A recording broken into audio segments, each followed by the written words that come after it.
This channel does not promote any violent, harmful, or illegal activities. All content provided by this channel is meant for an educational purpose only. রাজ্যের জল ছবিগুলো একবার দেখাই। দক্ষিণবঙ্গে এবার গভীর নিম্নচাপের রক্তচক্ষু, বন্যা পরিস্থিতির অবনতি হওয়ার জোর আশঙ্কা। বাংলাদেশ উপকূলে নিম্নচাপ আরও বাড়বে শক্তি। আজ 7 জেলায় ভারী বৃষ্টির সতর্কতা। পশ্চিম মেদিনীপুরে অতি ভারী বৃষ্টি হতে পারে। আগামীকাল 5 জেলায় ভারী বৃষ্টির পূর্বাভাস। কাল সতর্কতা 2 বর্ধমান, বীরভূম, মুর্শিদাবাদ এবং নদিয়াতে। কলকাতায় বিক্ষিপ্ত বৃষ্টি চলবে যেমন চলছে। ঝাড়খণ্ডেও 2 দিন ভারী বৃষ্টি হতে পারে। ঝাড়খণ্ডে জলে বিপদ আরও বাড়তে পারে।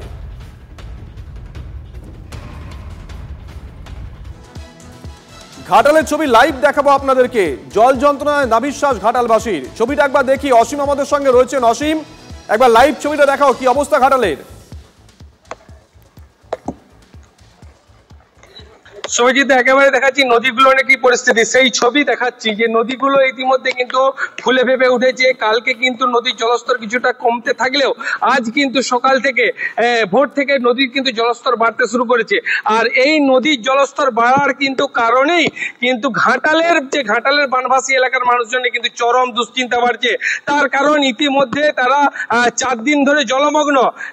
এই কয়েকদিনেই তারা কিন্তু 3টি বন্যার সম্মুখীন হয়েছে।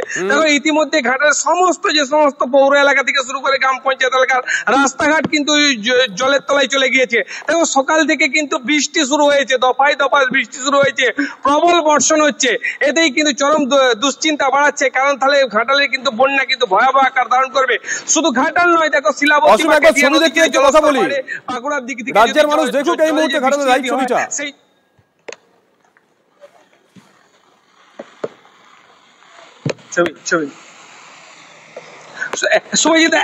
একেবারেই দেখো সেই পরিস্থিতি যে যদি এই জল যদি বাড়ে তাহলে কিন্তু চরম কিন্তু দুর্ভোগ বাড়বে, যেটা জানা যাচ্ছে।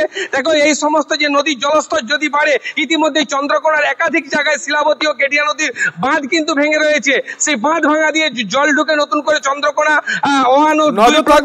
লাইভ ছবি অসীম দেখাচ্ছিল। ঘাটালের ছবি, ঘাটালের আরো একটা ছবি আপনাদেরকে দেখাবো, মর্মান্তিক ছবি ঘাটালের। দেহ শ্মশানে নিয়ে যেতে ভরসা ডিঙি। ঘাটাল পুরসভার 1 নম্বর ওয়ার্ডের বাসিন্দা গোপাল শাসমলের অসুস্থ হয়ে মৃত্যু। জলে ডুবে রয়েছে স্থানীয় শ্মশান, তাই ডিঙি করেই 3 কিলোমিটার দূরে নিয়ে যেতে হয় পরিবারের লোকজনকে। মর্মান্তিক ছবি।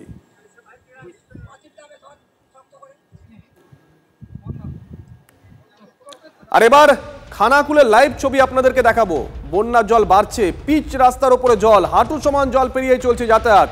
লাইভ ছবি তন্ময়। দেখো, ভয়ঙ্কর অবস্থা কিন্তু খানাকুল হতে পারে এমনটাই মনে করছে খানাকুলের মানুষজন। কেন না, একদিকে যেমন পশ্চিমের বৃষ্টিপাত চলছে, সেই রকমই খানাকুলের বিভিন্ন যে নদ নদীগুলি আছে, যেমন দ্বারকেশ্বর, মুন্ডেশ্বরী, অন্যদিকে রূপনারায়ণ ফুলে ফেপে উঠেছে। দ্বারকেশ্বর নদীতে ইতিমধ্যেই জল বাড়তে শুরু করেছে, অন্যদিকে রূপনারায়ণে জলস্তর কিন্তু ক্রমশই বাড়ছে। আর রূপনারায়ণে যেহেতু জলস্তর বাড়ছে, খানাকুলের বিভিন্ন নদ নদীগুলি খানাকুলের বিভিন্ন গ্রামের সঙ্গে যুক্ত, তার ফলে গ্রামের ভেতরেও জোয়ার ভাটা হচ্ছে। কোথাও পিচ রাস্তার উপরে 1 হাঁটু, কোথাও বা কোমর সমান জল হয়ে গিয়েছে। খানাকুলে ইতিমধ্যেই 4টি গ্রাম পঞ্চায়েতের প্রায় 20 থেকে 22টি গ্রাম প্লাবিত হয়ে গিয়েছে। খানাকুলের মানুষজন যেটা আশঙ্কা করছে যে ভয়াবহ দুর্যোগ যদি হয় তাহলে খানাকুল কিন্তু ভাসবে। খানাকুল এমনিতেই বেসিনের মতো জায়গা। খানাকুল সহ পুরসুরা এবং আরামবাগ ব্লকের কিছুটা অংশ ভাসতে পারে ডিবিসি যদি জল ছাড়ার পরিমাণ বাড়ায়। কারণ ডিবিসির একটা অংশ আরামবাগ এবং পুরসুরার অংশ দিয়ে যায়। পুরসুরা দামোদর নদী আছে, অন্যদিকে ডিবিসির একটা অংশ মুন্ডেশ্বরী আরামবাগ দিয়ে খানাকুলে গিয়ে মিশে পানশিউলিতে, যার ফলে রূপনারায়ণে কিন্তু জলের চাপ সৃষ্টি হয়। আবার অন্যদিকে দ্বারকেশ্বর নদী কিন্তু একদমই তাই। তুমি যে কথা বলছিলে তাতে হয়তো আরো বেশি আশঙ্কা জায়গা তৈরি হবে। আমরা দুটো ছবি আপনাদেরকে একসঙ্গে দেখাচ্ছিলাম। খানাকুলের ছবি তন্ময় দেখাচ্ছিল লাইভ এবং ঘাটালের ছবি দেখাচ্ছিল অসীম লাইভে। দুজনকে আপাতত ধন্যবাদ। আরো একটা ছবি, পাঁশকুড়া কংসাবতী নদীর জল ফুলে ফেপে বিপদসীমার উপর দিয়ে বইছে। নদী বাঁধে চিন্তা, বাড়ানো হয়েছে নজরদারি। কংসাবতী নদীর জল হঠাৎ করে বেড়ে যাওয়ায় প্রায় সমস্ত সবজি নষ্ট হয়েছে।